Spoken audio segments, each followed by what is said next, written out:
Oven चाहता है कि वो आदमी उसकी वो अनसुनी कहानियां सुने जो वो शेयर करना चाहता है, वो कहानियां जो ब्लू इंसेक्ट गॉड और महान रैक की गाथा के इर्द गिर्द घूमती हैं। सीन तुरंत ही ब्लैक स्केल ट्राइब पर कट होता है जो सड़क पर आगे बढ़ रही है। यूरी आगे आता है और अपने चीफ को एक दुखी करने वाली खबर देता है। स्टारगेजर की मौत करीब आ रही है। स्टारगेजर ने अपने आखिरी पलों में रैक से बात करने की गुजारिश की है। रैक तुरंत मार्च को रोकने का ऑर्डर देता है और फैसला करता है कि वो आज रात यहीं आराम करेंगे। ये सच कि स्टारगेजर ने खुद कहा है कि उसका अंत करीब है, इसका मतलब है कि वो सच में मरने वाला है। आखिरकार वो सबसे महान भविष्य देखने वाला साबित हुआ है, इसीलिए उन्हें उसके अंतिम संस्कार की तैयारियां भी शुरू कर देनी चाहिए। आज की रात रॉकरा के लिए सबसे दुख भरी रातों में से एक होगी। उस कैंप पर कट करते हैं जहां स्टारगेजर आराम कर रहा है। रॉक अंदर जाता है और नर्स उसका स्वागत करती है। वो उस बूढ़े आदमी की खस्ता हालत के बारे में बताती है और फिर उसे अकेला छोड़कर चली जाती है। वो बीमार बूढ़ा आदमी इतना कमजोर हो चुका है कि उसके लिए अपनी आंखें खुली रखना भी थका देने वाला लग रहा है। अपने आखिरी पलों में वो अपनी जी गई जिंदगी के बारे में सोचता है। उसने अनजाने इलाकों का सफर किया और ऐसी चीजें सीखी जो सिर्फ वो जानता है। अपने इस सफर में उसने अपना हाथ भी खो दिया और उसे समाज से बाहर कर दिया गया था। उसके बाद ही वो ट्राइब के चीफ रॉक से मिला और तारों के बारे में दूसरों को सिखाने के लिए अपनी नॉलेज का इस्तेमाल किया। अब वो अपनी जिंदगी के उस अहम मोड़ पर आ गया है, वो पल जब हर लिजर्ड मैन को समय के साथ बढ़े हुए दर्द से आजाद होने के लिए हमेशा की नींद की जरूरत होती है। लेकिन इस दुनिया से जाने से पहले वो ट्राइब के चीफ के साथ अपने आखिरी पल बिताकर बहुत खुश है। वो रैक से एक ऐसा सवाल पूछना चाहता है जिसका जवाब देने के काबिल कोई और नहीं लगता।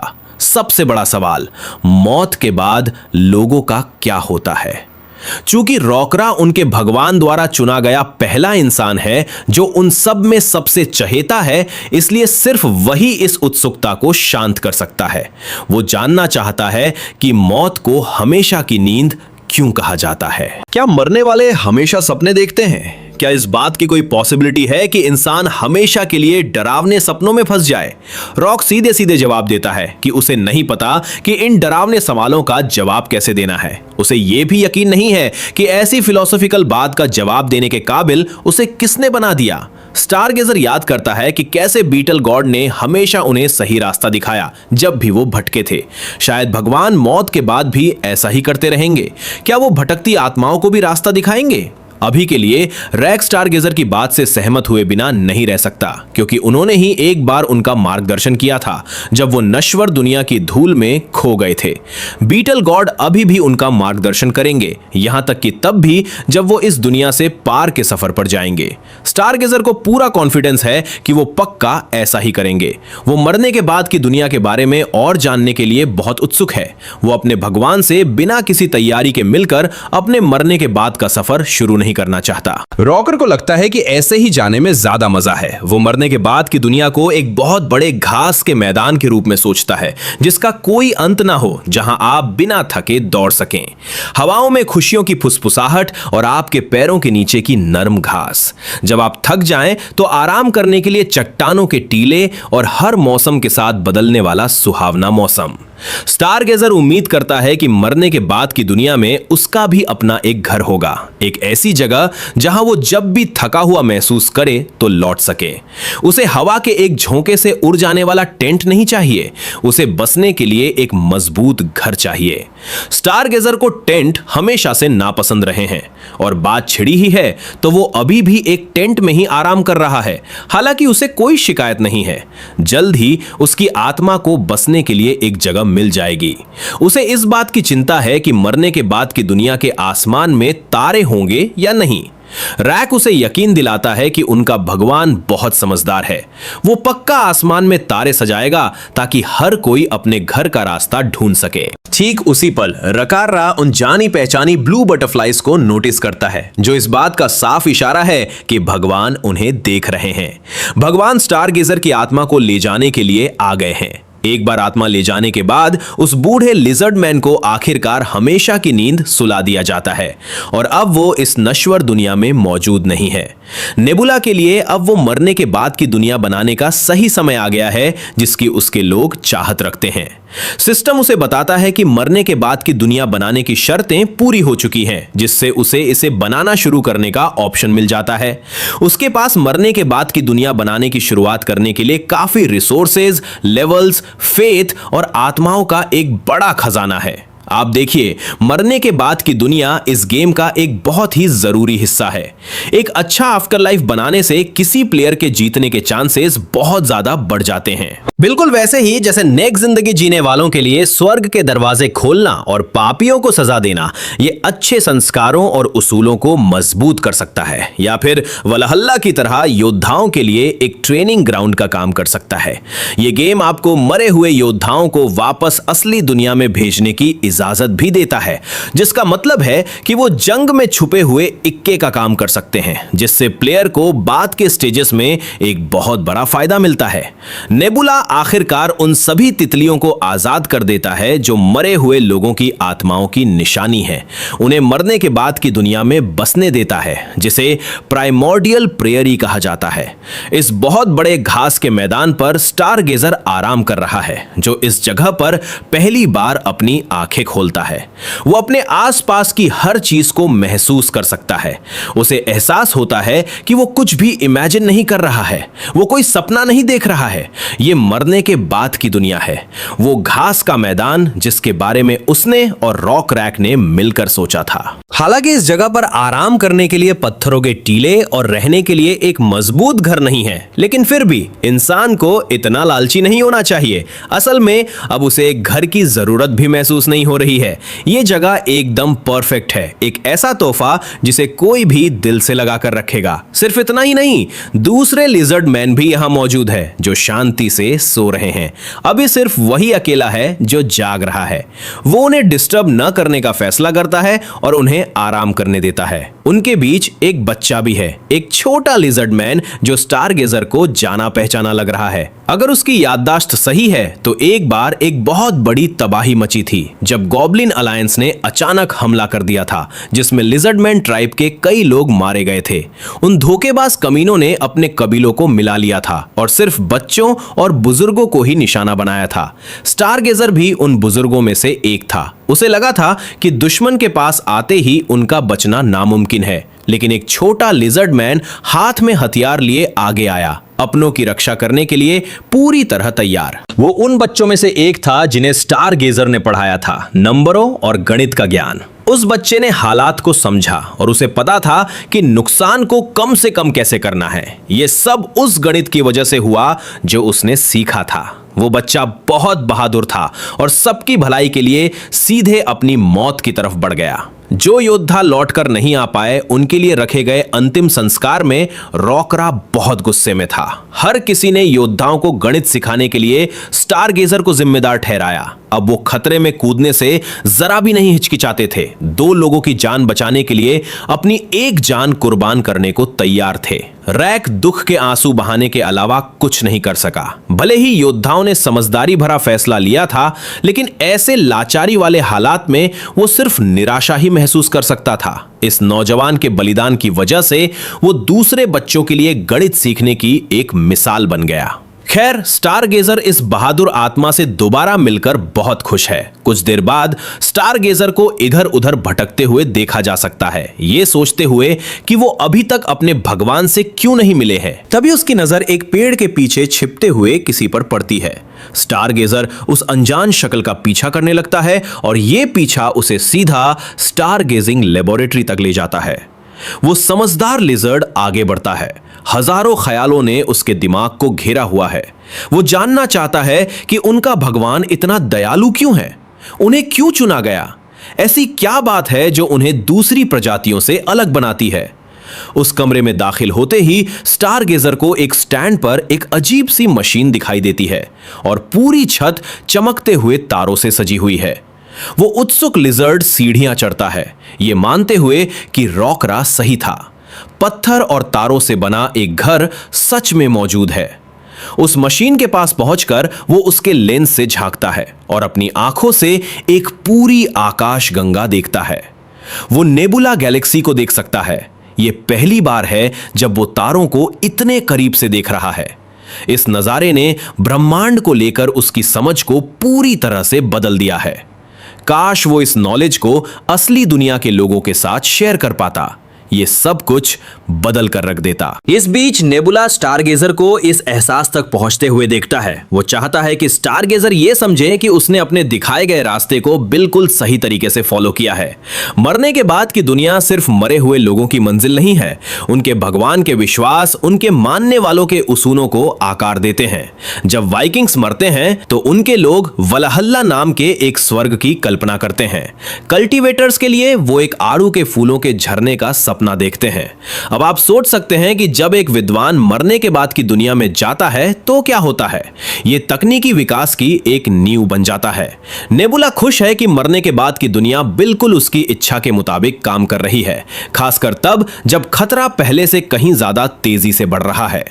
क्लीपियर ट्राइब अभी उनका सबसे बड़ा खतरा है। इन लोगों के पास लोहे का काम करने की एडवांस स्किल्स और खूंखार गैमची जानवरों को पालतू बनाने की ताकत है। सीधी सी बात यह है कि उनकी तकनीकी ताकत और रणनीतिक चालें ब्लैक स्केल ट्राइब से कहीं आगे है। इस ट्राइब के पास इतनी ताकत होने की इकलौती वजह शायद यह है कि इन्हें किसी दूसरे प्लेयर का सपोर्ट हासिल है। इसका मतलब है कि युद्ध होना तय है और नेबुला को इसके लिए तैयारी करनी होगी। प्लेयर्स धीरे धीरे अपने इलाकों का प्रभाव बढ़ा रहे हैं। इसका सामना करने के लिए नेबुला ने क्यूलो पर अपने कंट्रोल में बहुत ज्यादा इन्वेस्ट किया है। अभी वो 3 तरह के क्यूलो के झुंडों को कंट्रोल कर रहा है। उनमें से एक टिड्डियों का झुंड है जिसे नेबुला बस स्वॉर्म कहता है। वो इन जीवों का इस्तेमाल चुपचाप उन प्लेयर्स को बर्बाद करने के लिए करता है जो खेती पर बहुत ज्यादा निर्भर हैं। फिर दूसरा झुंड है वायरस स्वॉर्म, जिसे होस्ट के नाम से भी जाना जाता है, जिसका इस्तेमाल उसने पहले फ्रॉगमैन के खिलाफ किया था। ये जीव लगातार बीमारियों का अपना जखीरा बढ़ा रहे हैं। और आखिर में नेस्ट, जो हर तरह के कीड़ों को पैदा करता है। ये ग्रुप बिना कुछ किए पैसिव तरीके से एक्सपीरियंस फार्म करने का जिम्मेदार है, जबकि रॉकर पड़ोसी ट्राइब्स को एक साथ मिलाने पर फोकस करता है। नेबुला जिस स्पीड से आगे बढ़ रहा है उसे पूरा यकीन है कि वो जल्द ही दक्षिणी महाद्वीप पर कब्जा कर लेगा। नेबुला के विस्तार के प्लान में पहली सबसे बड़ी रुकावट उस प्लेयर से निपटना है जो नल ट्राइब को कंट्रोल करता है। वापस अपनी लिजर्डमैन ट्राइब पर आते हैं। ओवेन आखिरकार हुई के साथ रैक के आराम करने की जगह पर पहुंच गया है। ओवेन को यह जानकर कोई खुशी नहीं हुई कि स्टारगेजर अब इस दुनिया में नहीं रहे। स्टारगेजर इतने मशहूर हैं कि हुई ने भी उनका नाम सुना है। हालांकि उसे पक्का नहीं पता कि आज के दिन रॉक से मिलने आना सही फैसला था या नहीं। ओवेन उसे यकीन दिलाता है कि सब ठीक है। ब्लैक स्केल ट्राइब इसे एक अच्छा शगुन मानती है जब कोई मुसाफिर उनके अंतिम संस्कार में शामिल होता है। आखिरकार इससे उन्हें अपना दुख बांटने के लिए बस एक और इंसान मिल जाता है। अंतिम संस्कार की रस्म रॉकरा के सबसे आगे खड़े होने के साथ शुरू होती है। ओवेन और उसका इंसानी साथी भी इस रस्म में शामिल होते हैं। हाई तुरंत ब्लैक स्केल ट्राइब के महान लीडर चीफ को पहचान लेता है, जो अभी अपने आंसुओं को आजादी से बहने दे रहा है। ये देखकर वो आदमी हैरान रह जाता है। उसे उम्मीद नहीं थी कि चीफ इतनी खुलकर रोएगा। उसके इस रिएक्शन से ओवेन को यह सोचने पर मजबूर कर देता है कि क्या इंसान अपना दुख जाहिर नहीं कर सकते। हाई साफ करता है कि इंसान आंसू बहाते हैं, बस उनसे ये उम्मीद की जाती है कि वो उन्हें लोगों के सामने दबा कर रखे। रोने को कमजोरी की निशानी माना जाता है और उन्हें अपनी इज्जत बनाए रखनी होती है। इज्जत एक ऐसा कॉन्सेप्ट है जिसके बारे में ओवेन ने पहले सुना है, लेकिन वो इसे दूसरे लिजर्डमैन को सिखाने से बचता है। उसका मानना है कि लिजर्डमैन के पास इज्जत से कहीं ज्यादा गहरी कोई चीज है। रस्म के बाद वो आखिरकार आगे आता है और अपने खास दोस्त का स्वागत करता है। रैक अपने दोस्त को स्टारगेजर के अंतिम संस्कार में शामिल होते देखकर खुश है। फिर उसकी नजर ओवन के साथ आए उस इंसानी मेहमान पर पड़ती है। ओवन बताता है कि यह आदमी ऑटोमेशन कैसल से आया एक मैसेंजर है और उसे ट्राइब के चीफ से फॉर्मल तरीके से मिलवाता है। ओवन फिर रैक की तरफ झुकता है और चुपचाप इस इंसान के बारे में सारी मजेदार डिटेल्स बता देता है। कुछ ही देर बाद रैक उस मेहमान के सामने बैठता है। हालांकि मीटिंग शुरू करने से पहले मेहमान को आराम करने देना एक रिवाज है, लेकिन रॉकर सीधा काम की बात पर आना चाहता है। वो इंसान इस बात को समझता है और ऑटोमेशन कैसल के मालिक की तरफ से एक तोहफा, एक थैली देकर मीटिंग की शुरुआत करता है। रैक वो थैली लेता है और उसके अंदर सेंधा नमक पाता है। वो इंसान बताता है कि सेंधा नमक ऑटोमेशन कैसल की खासियत है और ये पहला सेंधा नमक है जो बिना किसी वापसी की उम्मीद के तोहफे में दिया जा रहा है। जिस तरह से हाई अपने शब्दों को लेकर सावधान है, रॉकर समझ जाता है कि ये सिर्फ पहला नमक है, आगे और भी आएंगे। वो आदमी इस बात को कंफर्म करता है, लेकिन तभी रॉकरा अपनी मुट्ठी की ताकत से उस नमक को मजे मजे में पीस कर पाउडर बना देता है। वो हाई को ऑटोमेशन कैसल में वापस एक संदेश पहुंचाने का ऑर्डर देता है। तोहफा मिल गया है, लेकिन वो आदमी जानना चाहता है कि रॉकरा ने उस नमक को क्यों तोड़ा। चीफ दावा करता है कि यह उसके भगवान को खुश करने के लिए किया गया है। जमीन पर सेंधा नमक छिड़कना जाहिर तौर पर एक रस्म है जो उनके भगवान का मनोरंजन करती है। जाहिर सी बात है, वो आदमी जानता है कि रॉकरा उसकी टांग खींच रहा है। वो इस बातचीत को आगे बढ़ाते रहते हैं और आखिरकार नतीजा साफ हो जाता है। रॉकरा का ये घुमा फिराकर कहने का तरीका है कि उसे ऑटोमेशन कैसल के साथ व्यापार करने में कोई दिलचस्पी नहीं है। उसे यह भी एहसास होता है कि रॉकरा को कूटनीतिक बातें पसंद नहीं है, इसलिए वो सीधा बात करने का फैसला करता है। सबसे पहले वो चीफ से पूछता है कि उसने ऑफर क्यों ठुकरा दिया। रैक अपनी शर्तें साफ कर देता है। उसे ऐसा ऑफर कबूल करना पसंद नहीं है जिसे किसी और ने पहले ही ठुकरा दिया हो। अगर किसी दूसरी ट्राइब ने इसे पहले ही मना कर दिया है तो यह ऑफर जरूर कीमती नहीं होगा। हाई जिद करता है कि ऑटोमेशन कैसल ने यह ऑफर खास तौर पर ब्लैक स्केल ट्राइब के लिए तैयार किया था, लेकिन रैक हकीकत जानता है। यह कोई इत्तेफाक नहीं है कि ओवन इस आदमी से टकराया और उसे यहां ले आया। ओवन के हिसाब से हाई उत्तर से आया था, ना कि पश्चिम से। ऑटोमेशन कैसल पश्चिम में है और सल्फाइड की कटे हुए कानों वाली ट्राइब उत्तरी बंजर जमीन में रहती है। इससे साफ पता चलता है कि हाई पहले सल्फाइड के पास गया था और वहां से ठुकराए जाने के बाद ही वापस लौटा। अब रैक चाहता है कि वो आदमी सच बोले। वो जानता है कि यह आदमी कोही है जो ऑटोमेशन कैसल का मालिक है। आगे बढ़ने से पहले ऑटोमेशन कैसल का एक छोटा सा इंट्रोडक्शन दे दूं। हालांकि यह कैसल मिट्टी का बना है, लेकिन यह 5 मीटर ऊंची दीवारों से घिरा हुआ है। इस युग के तकनीकी स्तर को देखते हुए इसे आसानी से एक इंजीनियरिंग का चमत्कार माना जा सकता है। यह खोई हुई दुनिया के रहस्यों में से एक है, जहां मिट्टी के सैनिक इसकी देखभाल करते हैं और गश्त लगाते हैं। अनजान शुरुआत वाले इस कैसल के अंदर इंसान और कई ट्राइब्स एक साथ रहते हैं। दुश्मन के नजरिए से देखें तो अपने भौगोलिक फायदे की वजह से इस कैसल को भेदना बहुत मुश्किल है। जिस पहाड़ी घाटी में यह बसा है वो बाकी महाद्वीप का दरवाजा है। दूसरे शब्दों में, महाद्वीप तक पहुंचने के लिए ऑटोमेशन कैसल पर कब्जा करना बहुत जरूरी है। इसके अलावा कैसल में एक नमक की खदान है जो पशुपालन और खाना बनाने के लिए बहुत ज्यादा कीमती है। वापस मीटिंग पर आते हैं। रकारा साफ कर देता है कि वो बिना कीमत वाले तोहफों पर विश्वास नहीं करता, और अगर कोई तोहफा किसी ऐसे इंसान की तरफ से आए जो अपनी पहचान छिपा रहा हो तो वो उसे ठुकराने के लिए और भी ज्यादा तैयार रहता है, क्योंकि ऑटोमेशन कैसल का मालिक अपनी पहचान को ना तो मान रहा है और ना ही उससे इनकार कर रहा है।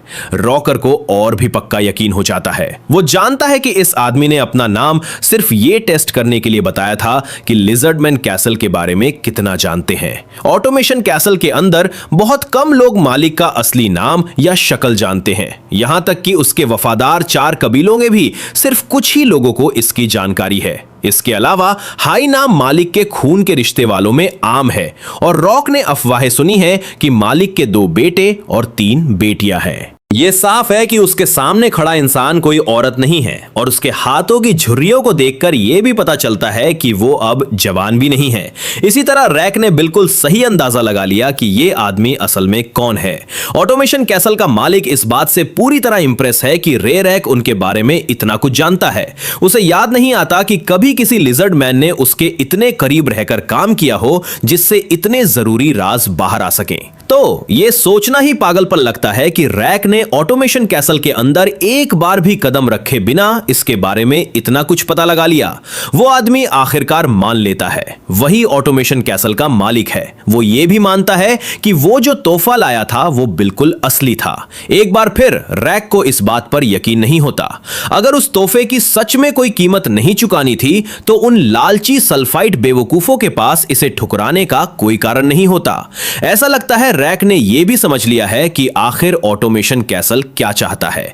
मुफ्त नमक देकर वो ब्लैक स्केल ट्राइब से सुरक्षा चाहते हैं। एक बार जब ट्राइब उस नमक पर निर्भर होने लगेगी तो जाहिर सी बात है उन्हें कैसल पर हमला होने या उसके लूटे जाने की चिंता सताएगी। ऑटोमेशन कैसल की बर्बादी का मतलब होगा लिजर्ड मैन के लिए नमक का खत्म होना। हालांकि हाई इन इरादों से इनकार नहीं करता, लेकिन वो इसे एक व्यापार कहने की जिद करता है। वो रॉक को यह भी याद दिलाता है कि इस सौदे से ब्लैक स्केल ट्राइब को बहुत बड़ा फायदा होगा। इसलिए वो ये जानने के लिए उत्सुक है कि रॉकर ने मना क्यों किया।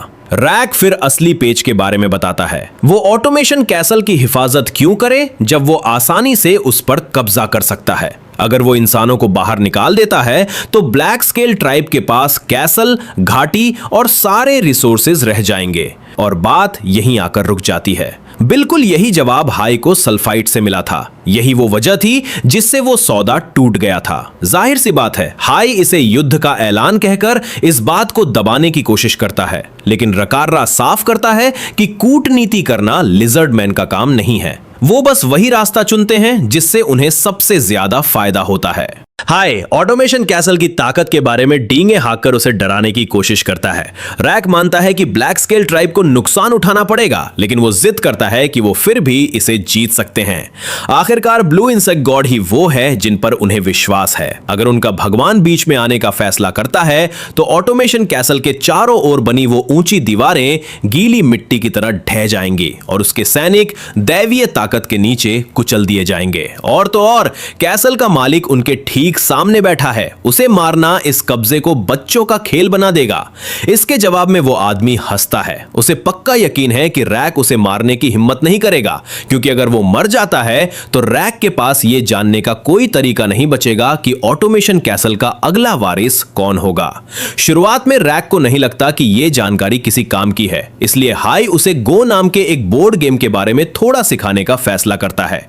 यह एक ऐसा गेम है जहां प्लेयर्स कटती हुई लाइनों पर काले और सफेद पत्थर रखते हैं। इसकी रणनीति बहुत आसान है, दुश्मन को पूरी तरह से घेर लो। अभी हाई उन्हीं में से एक पत्थर की तरह है। ये सब कुछ, ये युद्ध, ये विस्तार सिर्फ दो भगवानों के बीच खेला जा रहा गो का एक खेल है। रैक और उसके दुश्मन सिर्फ वो पत्थर हैं जिन्हें बड़ी हस्तियां अपनी चाल के हिसाब से आगे बढ़ा रही हैं। ब्लैक स्केल ट्राइब दूसरे राउंड में नल्स का सामना करते हुए घुस चुकी है। इस बार दांव पर ऑटोमेशन कैसल लगा है। जो भी ये राउंड जीतेगा वो इसका असली मालिक बन जाएगा। हाई पहले से जानता है कि रकाररा कैसल के अंदर होने वाले अगले उत्तराधिकार के मामले में दखल दे रहा है। कुछ लिजर्डमैन और उनके साथियों ने उसके बच्चों से संपर्क किया है ताकि वो उन्हें लिजर्डमैन के भगवान पर विश्वास दिला सकें। अब तक उसके कुछ बच्चों ने विश्वास करना शुरू भी कर दिया है। राज अब खुल चुका है और रैक इसे छिपाने की कोई परवाह नहीं करता। ऑटोमेशन कैसल पर कब्जा करने का यह सबसे अच्छा और साफ सुथरा तरीका है, एक ऐसा तरीका जिसमें खून खराबे की लगभग कोई जरूरत नहीं है। रैक ने यह सब कैसे मुमकिन किया, यह समझने के लिए हम 3 हफ्ते पीछे चलते हैं। नेबुला के पास अचानक हेगीमोनिया आता है, जो पेरिश्ड वर्ल्ड का दूसरे नंबर का प्लेयर है और हमेशा से उसका दुश्मन रहा है। हेगीमोनिया एक पुराने दोस्त की तरह उससे बात करने की कोशिश करता है, लेकिन नेबुला चाहता है कि वो बकवास बंद करे और सीधा काम की बात पर आए। पता चलता है कि ऑटोमेशन कैसल के लिए लड़ने के लिए जिन प्लेयर्स को चुना गया है वो दोनों ही हैं। ये बात हालात को और भी बुरा बना देती है कि गेम अभी शुरू ही हुआ है और टॉप के प्लेयर्स पहले ही आपस में टकरा रहे हैं। ये आखिरी राउंड होगा और जो भी हारेगा वो हमेशा के लिए खत्म हो जाएगा। नेबुला पहले से ही हेगीमोनिया के खेलने का तरीका जानता है। उसकी समझ बहुत तेज है। वो एक मॉन्स्टर की तरह एक साथ कई काम कर सकता है और वो गेम की शुरुआती लड़ाइयों में माहिर है, बिल्कुल उसी तरह की लड़ाई जो नेबुला नहीं चाहता। इसलिए एक सीधी लड़ाई के बजाय नेबुला एक अलग रास्ता चुनता है। वो विपरीत भविष्यवाणियां एक्टिवेट करता है। यहां बताया गया है कि पैरिश्ड वर्ल्ड में भविष्यवाणी कैसे काम करती है। एक प्लेयर इस स्किल का इस्तेमाल तब कर सकता है जब उसकी डिविनिटी लेवल 6 पर पहुंच जाती है। ये असल में एक टास्क है जो वो खुद को देते हैं। इसे पूरा करने पर बहुत ज्यादा एक्सपीरियंस मिलता है। इसमें फेल होना एक तबाही है। एक फेल हुई भविष्यवाणी प्लेयर के लगाए गए सारे एक्सपीरियंस और उससे जुड़े सारे फेथ पॉइंट्स को खत्म कर देती है। इससे भी बुरी बात यह है कि ये एक रैंडम नेगेटिव इवेंट भी शुरू कर सकती है। अब जब दो प्लेयर्स ऐसी भविष्यवाणियां करते हैं जो एक दूसरे के खिलाफ होती हैं, तो एक को इनाम मिलता है और दूसरे को सजा।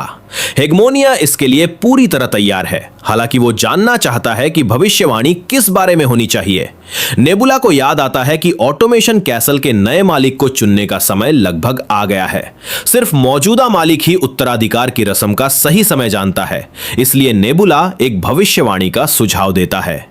ऑटोमेशन कैसल का अगला मालिक कौन बनेगा? मौजूदा मालिक के 5 बच्चों में से उन्हें एक को चुनना होगा। जब तक दोनों प्लेयर्स अलग अलग वारिस चुनते हैं और यह भविष्यवाणी करते हैं कि उनका चुना हुआ किरदार अगला मालिक बनेगा, उनकी भविष्यवाणियां एक दूसरे से टकराना तय है। हेगेमोनिया के पास पहले से ही भाई बहनों की वो लिस्ट है जिनमें से वो चुन सकते हैं। पहला है सबसे बड़ा बेटा डैन, जो लगभग 30 साल का है। वो ताकतवर, समझदार है और हाई उस पर बहुत भरोसा करता है। क्योंकि मालिक के वफादार 4 कबीलों में से 2 उसे सपोर्ट करते हैं, तो ये पद संभालने के लिए उसके जीतने के चांस सबसे ज्यादा हैं। अगला है जून, जो अपनी उम्र के 20 के आखिरी पड़ाव में है। वो डैन का सौतेला भाई है और ज्यादातर लोग उसे कमजोर मानते हैं। वो लोगों के सामने बहुत कम आता है और उसे गद्दी में कोई दिलचस्पी नहीं है। उसे सिर्फ एक कबीले का सपोर्ट हासिल है, जो उसकी मां की तरफ से है। तीसरी संतान है जिन, जो अपनी उम्र के 20 के आखिरी पड़ाव में एक औरत है, जिसकी मां वही है जो डैन की है, यानी मालिक की कानूनी पत्नी। उसे भेष बदलना, पार्टियों के लिए चुपके से बाहर निकलना पसंद है और वो शिकारियों जैसे जंगली लोगों के साथ अच्छे से घुल मिल जाती है। उसे आखिरी बचे हुए कबीले का सपोर्ट हासिल है। चौथी है क्यूं, जो अपनी उम्र की शुरुआत के 20 के पड़ाव में एक औरत है। उसकी मां पहले और दूसरे बच्चे से अलग है और जहां तक हेगमोनिया को पता है, उसकी मां पहले ही गुजर चुकी है। क्यूं के दिखने के तरीके में कुछ बहुत ही अजीब बात है, जो एक श्राप का असर है। इस वजह से उसे ना सिर्फ मालिक ने बल्कि कबीलों ने भी एकदम अलग थलग कर दिया है। आखिर में 5वीं संतान है मिन, जो अभी अपनी उम्र के टीनेज में है। कहा जाता है कि वो बहुत समझदार और कई मायनों में टैलेंटेड है। सबसे छोटी होने की वजह से वो कुदरती तौर पर मालिक की सबसे चहीती है। 5 उम्मीदवारों के बारे में जानने के बाद आखिरकार दोनों प्लेयर्स के लिए अपना किरदार चुनने का समय आ गया है। हेगमोनिया नेबुला को जितना चाहे उतना समय देने को भी तैयार है, लेकिन नेबुला ने अपना होमवर्क पहले ही कर लिया है। वो अपनी पसंद चुनने के लिए तैयार है। वो दोनों एक एक वारिस चुनते हैं और सिस्टम विपरीत भविष्यवाणी स्किल को शुरू करने की तैयारी करता है। स्किल एक्टिवेट होने से पहले सिस्टम उन्हें इसके अंजाम की चेतावनी देता है। नेबुला इसे एक्सेप्ट करता है और अपनी पसंद को पक्का करने के लिए आगे बढ़ता है। हेगेमोनिया सियोही के दूसरे बच्चे जून हाई को ऑटोमेशन कैसल का अगला मालिक बनने के लिए चुनता है। वहीं दूसरी तरफ नेबुला चौथी संतान क्यूंग हाई को चुनता है, जिसे श्रापित माना जाता है। नेबुला की पसंद देखकर हेगेमोनिया साफ तौर पर हैरान रह जाता है। अब जबकि उन्होंने अलग अलग किरदार चुन लिए हैं, विपरीत भविष्यवाणी ऑफिशियली शुरू हो गई है। वापस रैक और हाई की मीटिंग पर कट करते हैं। हाई को अब ये शक होने लगा है कि ब्लैक स्केल ट्राइब और नल ट्राइब का उन अफवाहों से बहुत गहरा नाता है जो चारों तरफ फैल रही है, और यह सच कि वो दोनों ट्राइब्स के चीफ से मिलने के बाद भी जिंदा है, इस बात को और पक्का करता है। उनके भगवान आपस में टकरा रहे हैं और वो उनके बोर्ड पर सिर्फ एक पत्थर है। रॉक आखिरकार बातचीत को खत्म करने के लिए बोलता है। हाई के पास 2 रास्ते हैं, वो सल्फाइट या ब्लैक स्केल ट्राइब को चुन सकता है, नल्स या लिजर्डमैन को, रेजिंग टीथ गॉड या ब्लू इंसेक्ट गॉड को। जाहिर सी बात है, ये सुनने में जितना आसान लगता है उतना है नहीं। ये एक सेबर टूथ टाइगर या एक कॉकाटू के मुंह में अपना सिर डालने में से किसी एक को चुनने जैसा है। रैक उसे यकीन दिलाता है कि कॉकाटू बेहतर ऑप्शन है, लेकिन सल्फाइट के हिसाब से टाइगर का मुंह ज्यादा बेहतर है। अभी के लिए हाई दोनों में से किसी भी ट्राइब को नहीं चुनना चाहता। रैक को यह सुनकर ऐसा लगता है कि हाई ने खुद को बस एक और पत्थर बनने की किस्मत के हवाले कर दिया है। हाई चर्चा खत्म करने का फैसला करता है और जाने की तैयारी करता है, लेकिन जाने से पहले वो रेक से एक आखिरी बात पूछता है। रेक भी तो बोर्ड पर एक पत्थर ही है, क्या इससे उसे गुस्सा नहीं आता या डर नहीं लगता? वो लिजर्ड मैन बस मुस्कुराता है और सब कुछ खत्म होने के बाद जवाब देने का वादा करता है। कुछ देर बाद हाई वापस अपने साथियों से मिलता है। सफर के दौरान बड़ी हुई अपनी दाढ़ी काटने के बाद वो अपने घोड़े पर बैठता है और वापस ऑटोमेशन कैसल की तरफ निकल पड़ता है। लगभग 3 हफ्ते पहले हम क्यूंग हाई को अकेले एक पहाड़ पर चढ़ने का संघर्ष करते हुए देखते हैं। खैर, चढ़ना एकदम सही शब्द नहीं होगा। उसकी नमक से भरी गाड़ी पतले रास्ते से नीचे लुढ़क गई थी, जिससे वो अपनी जान बचाने के लिए एक चट्टान से चिपकी हुई है। यहाँ क्यूंग के बारे में थोड़ी सी बैकग्राउंड स्टोरी है। जब से उसे याद है, उसे यही बताया गया है कि वो श्रापित है। उसे कबीलों ने अलग थलग कर दिया था। उस पर वो शैतान होने का इल्जाम लगाया गया, जिसने अपनी मां को मार डाला। लेकिन वो उन्हें इसका दोष नहीं देती। बचपन से ही वो एक के बाद एक अजीब हादसों का शिकार होती रही है। 13 साल की उम्र में वो बाजार की सीढ़ियों से नीचे गिर गई थी। 14 साल की उम्र में उस पर नमक चोर होने का इल्जाम लगा और उसे कुछ दिनों के लिए बंद कर दिया गया। 15 साल की उम्र में वो बाथरूम के फर्श से नीचे गिर गई। हाँ, सच में, उसमें तो उसकी जान ही जाते जाते बची थी। कुछ और कारनामों में उसके सिर पर पानी के मटके गिरना या पूरी रात पागल कुत्तों के झुंड का उसके पीछे पड़ना शामिल है।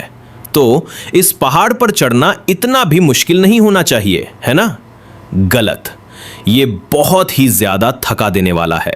अभी वो एक ऐसी खड़ी जगह पर पहुंच गई है जहां पकड़ने के लिए कुछ नहीं बचा है। अगर वो जल्दी से छलांग लगाती है तो शायद वो अगली चट्टान तक पहुंच जाए, लेकिन ये बहुत रिस्की है, मतलब बहुत ही ज्यादा रिस्की। शुक्र है उसे ऐसे खतरनाक स्टंट करने की जरूरत नहीं पड़ती। एक लिजर्ड मैन उसकी मदद करने के लिए चट्टान के ऊपर इंतजार कर रहा है। ऐसा लगता है कि वो लड़की इस लिजर्ड मैन को पहली बार देख रही है और चाहती है कि वो अपना इंट्रोडक्शन दे। हालांकि उस लिजर्ड मैन को नहीं लगता कि उसके ऐसे लटके हुए हालात को देखते हुए उसे फॉर्मल इंट्रोडक्शन के बारे में सोचना चाहिए। उसे वो काफी निडर लगती है जो भूस्खलन के खतरे वाले इतने पतले रास्ते से नमक से लदी एक गाड़ी नीचे ले जाने में कामयाब रही। अगर वो पहिया नहीं टूटा होता तो वो अब तक पहाड़ों को पार कर चुकी होती। उसकी जिद करने पर लिजर्ड मैन आखिरकार खुद को सेरिन म्यूल के रूप में इंट्रोड्यूस करता है। वो उस बहुत ही जरूरी मदद के लिए अपना शुक्रिया अदा करती है और अपने रास्ते जाने की कोशिश करती है, लेकिन सेरिन उसे रोकता है क्योंकि उसकी बात अभी खत्म नहीं हुई है। मामला तब एकदम से पलट जाता है जब उसे एहसास होता है कि ये लिजर्ड मैन उसका असली नाम जानता है। वो तुरंत अपने चाकू की तरफ हाथ बढ़ाती है और अपनी आंखों से उसे खतरनाक नजरों से घूरती है। सेरिन तुरंत सरेंडर कर देता है, ये कहते हुए कि उसे उसका नाम चीफ रैक से पता चला है। सच कहूं तो वो मानता है कि चीफ ने ही उसे ढूंढने का ऑर्डर दिया था। वो लड़की कंफर्म करना चाहती है कि क्या वो सच में रैक, हंटर, बिजली वाले लिजर्ड मैन और पहले चुने हुए इंसान के बारे में बात कर रहा है। जो बात उसे और भी ज्यादा कंफ्यूज करती है वो ये है कि रैक उसे क्यों ढूंढ रहा होगा। सेरिन को सारी डिटेल्स नहीं पता है, लेकिन चीफ शायद उसके बारे में उड़ रही अफवाहों की वजह से उसे ढूंढ रहा है। ऐसा लगता है क्यूंग को कोई आइडिया नहीं है कि वो किन अफवाहों की बात कर रहा है। वो कुछ समय से ऑटोमेशन कैसल से बाहर है, रेशम खरीदने के लिए सफर कर रही है। सेरिन के हिसाब से पहली अफवाह ये दावा करती है कि मालिक का दूसरा बच्चा ऑटोमेशन कैसल का नया मालिक बनेगा। रही बात दूसरी की तो वो ये दावा करती है कि मालिक का चौथा बच्चा गद्दी संभालेगा। अपने बारे में ऐसी अफवाहें सुनकर यह समझना कोई मुश्किल काम नहीं है कि ये सब झूठी हैं। आखिरकार वो एक नाजायज औलाद है जिसे ऑटोमेशन कैसल की राजनीति में कोई दिलचस्पी नहीं है। इस बात के बहुत ज्यादा चांस हैं कि उसके किसी भाई ने अपने फायदे के लिए ये झूठी अफवाहें फैलाई हों। इसलिए उसे लगता है कि वो इंसान नहीं है जिसे सेरिन को ढूंढना चाहिए। इसके बजाय अच्छा होगा कि वो जाकर उसके बाकी भाई बहनों को ढूंढे। हालांकि अंदर ही अंदर उसे अपने हालात काफी चिंताजनक लगते हैं। ये लिजर्ड मैन उसकी असली पहचान जानता है, भले ही मालिक के बच्चों को अपनी पहचान छिपानी होती है। हालांकि ये बंदा ताकतवर है, उसे लगता है कि उसके पास रिस्क लेने और उसे जान से मारने के अलावा कोई चारा नहीं है। ऐसा लगता है कि सरीन को अच्छे से पता है कि वो क्या सोच रही है, इसीलिए वो बताता है कि उसे उसकी हिफाजत करने का ऑर्डर भी मिला है। जाहिर सी बात है, ये बात उसे कंफ्यूज कर देती है, जिससे वो लिजर्ड मैन हालात समझाने लगता है। भले ही वो इन अफवाहों को सिर्फ झूठी बातें मानती हो, लेकिन ऑटोमेशन कैसल के मुख्य परिवार इन्हें ऐसे ही अनदेखा नहीं करेंगे। उत्तराधिकार की रस्म से पहले रास्ते के कांटों को कम करने के लिए वो उसे रास्ते से हटाने की पूरी कोशिश करेंगे। वो औरत उसकी मदद लेने से इनकार कर देती है, ये दावा करते हुए कि वो खुद की हिफाजत करने के लिए काफी है। लेकिन सेरिन अपनी बात पर अड़ा रहता है, वो उसे मिले ऑर्डर्स का सम्मान करेगा। आखिरकार वो अपने बाल पीछे करती है और उसे अपने सिर से निकले हुए सींग दिखाती है। उसने उन्हें काट दिया है, लेकिन वो जड़ से वापस उगाएंगे। ये एक ऐसा श्राप है जिसने उसे हमेशा डराया है।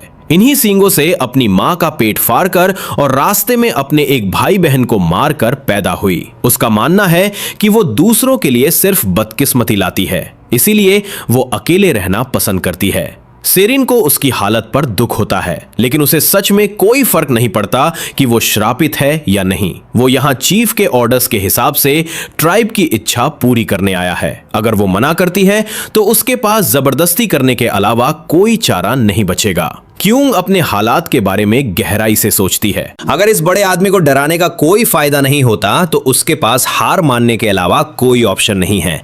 अब जब वो इस बारे में सोचती है तो रास्ते को देखते हुए इस लिजर्ड मैन के साथ सफर करना कोई बुरा आइडिया नहीं है।